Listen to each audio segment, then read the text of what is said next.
Hey everybody, this is Dan the Man. And Zane Royals. We're Sky River Cantina. So I put up a little bit, a short just a little bit ago on YouTube, just kind of mentioning the Jedi Wookiee that got possessed. But we're just gonna make a, I don't know, 5-10 minute long video here. Something around there. To talk about a few things we've noticed and then research some of it, and we'll catch the last episode that's going to be coming out next week, and then we're going to do a whole reaction of the whole season, and then we're going to nitpick on everything on all the episodes, and then it's just going to be a full episode on Spotify. Yeah, it'll be on Spotify first. Eventually, either me or Zane will get the other ones up on YouTube. Yeah, it's taking some time, but they will be on YouTube. They will be on Spotify first. So, The full episodes, that is. Real quick, the Sith guy blasts everybody with a force push at the end of episode 4. And so, episode 5 starts with Osha on the ground unconscious. She wakes up and comes out, and she don't hear no battle at all. There's nothing. It's just silent. And then all of a sudden, the battle, which is just, 25 yards away at most. Not that far. If you took a couple steps and you looked around and then she looked over and they're like right over there. And then all of a sudden she's hearing the lightsabers and everything. Oh, the lightsabers and the grunts. Yeah, that we weren't hearing before. We should have heard battle right off the bat. Something, at least shuffling of the leaves, anything. Even the lasers, the yeah. We should have had some battle sound going on right off the rip because laser effects. It was right there. So we got a Sith guy that I can't remember what metal he had for his helmet and his bracer, but there is a metal like that in Star Wars that does mess with lightsabers. I remember hearing or reading about it or something about the metal that exists like that. So totally legit there. Disney actually followed something that existed in Star Wars before they got a hold of it. Amazing. Then the Jedi Master, Soul. Yeah. Just coming out of nowhere to save Osha from the lightsaber flying. But he wasn't anywhere in the fight during the... Well, we don't know if he was in the fight when she was unconscious, but I don't know why he wasn't in the fight in the whole, because he has a blue lightsaber, which means he's more equipped to fighting. Yep. He's a knight, and he wasn't even in the fight at all, besides the last half, saving Osha. Yeah, he wasn't there. So, what was he, unconscious or something? Like, the Jedi Master leading the entire mission is gonna just let the Jedi Knights and the Padawans fight the Sith guy? Yeah, that Padawan got kind of fucked up though. Well, yeah, the Padawan did, but I mean... And the Knight too. But my point is he's not gonna be in that fight, and he's gonna show up out of right field, out of nowhere, like 150 yards from where the original battle happened, coming from the opposite direction of where he should have been his starting point. It's a little iffy to me. Yeah, he was on the other side of the battlefield on that one. Because the dude had to throw the lightsaber to her. Yeah. Like, that was nuts. He come out of nowhere in the wrong location. He wasn't involved in any of the rest of it. I mean, the Force does wonders, man. But there's no way, they don't show any way to place him where he was at that moment to save her from the Sith, because they ran from the original point of where the battle began away from there. And he's nowhere to be found in the main battle that happened, and appears out of nowhere. So what do? Run off as a scaredy? It doesn't make any sense. But also with the Wookiee being mind tricked and the Padawan being mind tricked, and the witch kind of goes in the mist and gets all of her witch sisters into the coven. You see, I had forgot about that part, and when you mentioned it, that's why I went ahead and started this then. Oh, yeah. Because the one witch trying to take over the Wookiee's mind, I think, and possess the Wookiee, I think wouldn't work. And that's probably how it has started. But then having the other witches together would, as everything, more equals more power. Yeah. Would then be able to assist the witch in possessing the Wookiee and overpower the Wookiee's will. And so now that kind of makes sense. What do you But think? I think it would have. I think we would have needed to see some kind of. I don't think it would have been that easy, and it would have just happened. I think that there would have been a struggle of some kind at first before the overwhelming of the Wookiees' faculties. Yeah, and we also got what was that one the leader doing when she was first doing the mist thing?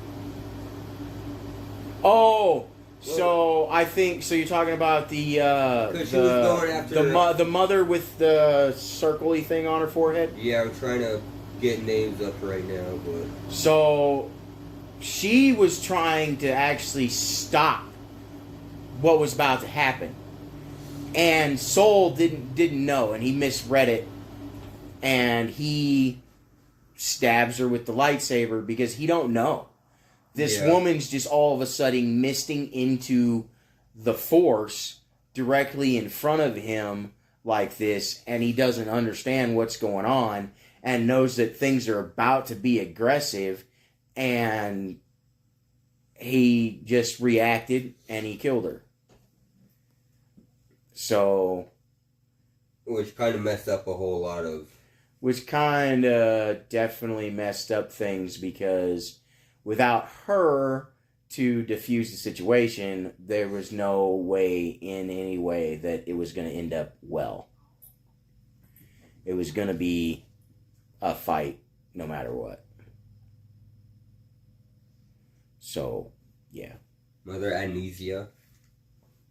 I think that's what the name is. The chick with the swirl on her head. Oh, and what do you guys think about them basically... They didn't make clones, but they made clones. They basically took a child, probably in the womb, because the one mother was talking about how she carried them. So basically the what's her name? The one you just read off. Oh, damn it.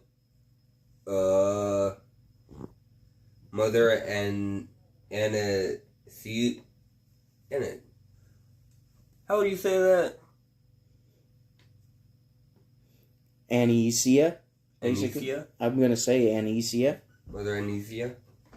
Anisea, man. And then Mother, Corel. Corel's a lot easier for us to pronounce, apparently. But, yeah. Anesia, because she created them inside the other one from what we had seen from previous episodes. So basically what she did is when the one started to form in the tummy of the other, she split the one into two using the Force. That dyad. And so now that kind of explains the reason why I mean, twins are never really always the same, but the reason why one seems like they're not, they have half the faculties, and the other one has half the faculties when it comes to things. Why they're literally seem like two sides of one coin is because that is what it is. They are two sides of one coin. They were one that she's forced into two. Yeah. And that's why one is so loyal and wants to stay with the coven, and one doesn't want anything to do with it because she don't belong to any of it, and she belongs this way instead. But which one's the true one? Neither one of them are the true one. Well, one had to come out of another. I think what she did is she literally split the freaking thing right down the middle. Oh, how do you feel about the Vernestra? Her lightsaber? Oh, the whip lightsaber? Yeah. Okay, so there's a whip lightsaber in Star Wars. There is one. The thing about that is that it's actually not made the way they did that. The way that they made that whip lightsaber in the show just now was not the way it's supposed to be. It's supposed to be like a segmented chain of pieces that the lightsaber activates to, and then it basically goes through the pieces, and it's very fine, and the lightsaber does all the cutting and everything, but it's actually pieces hooked together. Kind of like a chain, but not quite.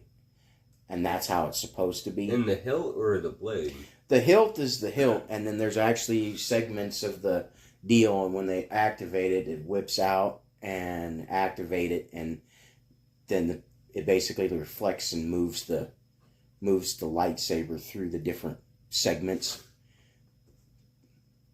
the blade to the different segments. Yeah. So it's kind of like having a chain sword. You know, like the chain sword where you got the full sword and then you whip it out and it's a chain and it's got segments. Yeah. It's the same kind of thing with that for the lightsaber whip.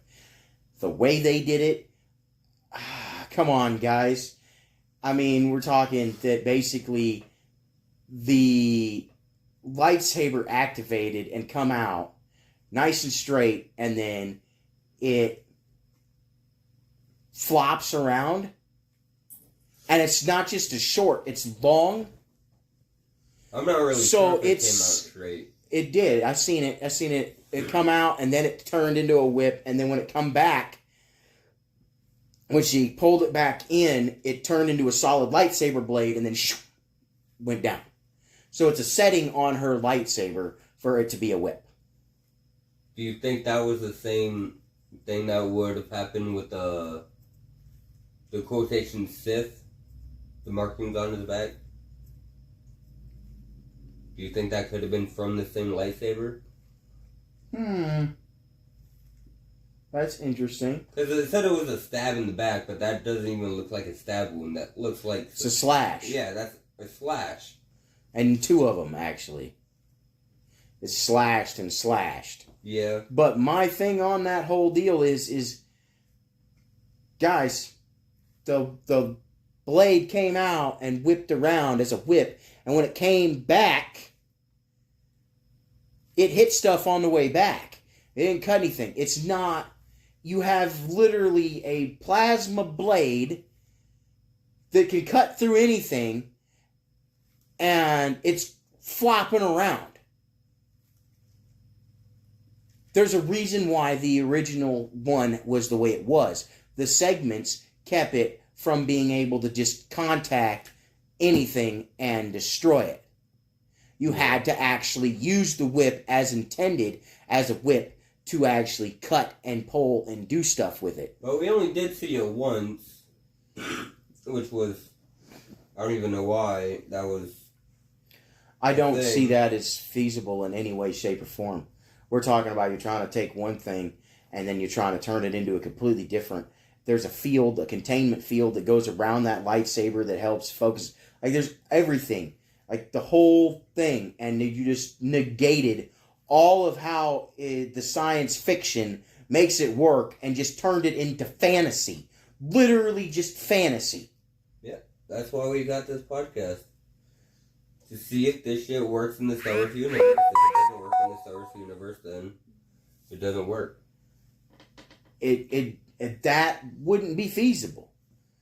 The way a lightsaber is designed and made is to focus it out, and then you just basically let it flop. That doesn't work. The lightsaber don't work that way. The science fiction don't work that way. There's no science to that. There's just, hey, will it be cool if the lightsaber was a whip? Make her unique. And, yeah, it'd be cool if it was, but there's no... That is a fantasy thing. With magic, you can make a whip of energy and whip it around and do whatever you want with it. With science fiction, it has to fit. And there's no science fiction way to make a lightsaber flop and bend like that. They do have lightsaber whips, though. Yeah, but there's segmented pieces. I already told you there's the handle, the hilt, and there's pieces that come off of it. But they also and the blade, have... the pieces of the blade are straight.